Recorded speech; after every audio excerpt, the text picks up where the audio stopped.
मराठा आमदारांनी एकत्र येऊन धनंजय मुंडे यांचं खच्चीकरण केलं असा आरोप गुणरत्न सदावर्ते यांनी केलाय। झी 24 तासच्या टू द पॉइंट मुलाखतीमध्ये सदावर्ते यांनी हा गंभीर आरोप केला। सदावर्ते यांच्या या मुलाखतीनंतर राजकीय वर्तुळातून देखील विविध प्रतिक्रिया समोर आलेल्या आहेत। पाहूयात।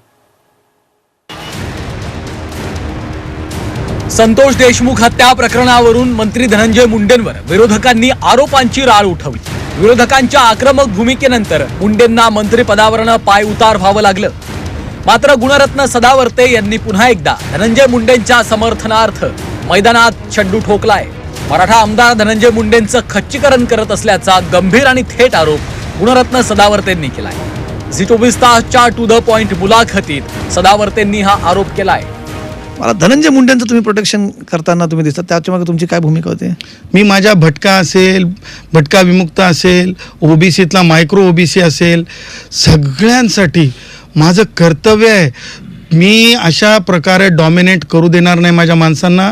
कालही समर्थनात होतो, आजही समर्थनात आहे। धनंजय मुंडे साहेबांना एकट्यात पाडून रिंगणात घेऊन असे काही धस फूस कोणी जरी आले तरी आम्ही कायदेशीर लढू। गुणरत्न सदावर्ते यांनी झी 24 तासवर ही भूमिका मांडल्यानंतर राजकीय वर्तुळातून प्रतिक्रिया उमटल्या।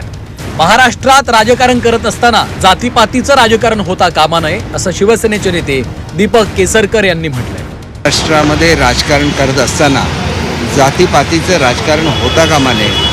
महाराष्ट्राची एक वेगळी संस्कृती राहिलेली आहे। महाराष्ट्र हे सामाजिक क्रांतीची भूमी राहिलेली आहे, त्याच्यामुळे त्याचा मान सर्वांनी ठेवला पाहिजे आणि जातीपातीच्या बद्दल कुठलीही वक्तव्य करता कामा नये। बीडमधल्या मराठा आमदारांनी धनंजय मुंडेंना घेरल्याचा आरोप सदावर्तेंनी केला। मात्र सदावर्तेंचं वक्तव्य वास्तवाला धरून नसल्याचं राष्ट्रवादीचे आमदार प्रकाश सोळंके यांनी म्हटलंय।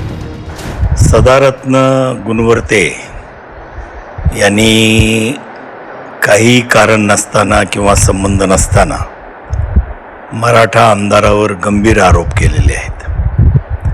त्याचा वस्तुस्थितीशी काही संबंध नाही। धनंजय मुंडेंवर आरोप होत असतानाच त्यांच्या समर्थनार्थ गुणरत्न सदावर्ते मैदानात उभे ठाकले होते। आता पुन्हा एकदा सदावर्तेंनी मुंडेंची पाठराखण केली आहे। ब्युरो रिपोर्ट, झी 24 तास।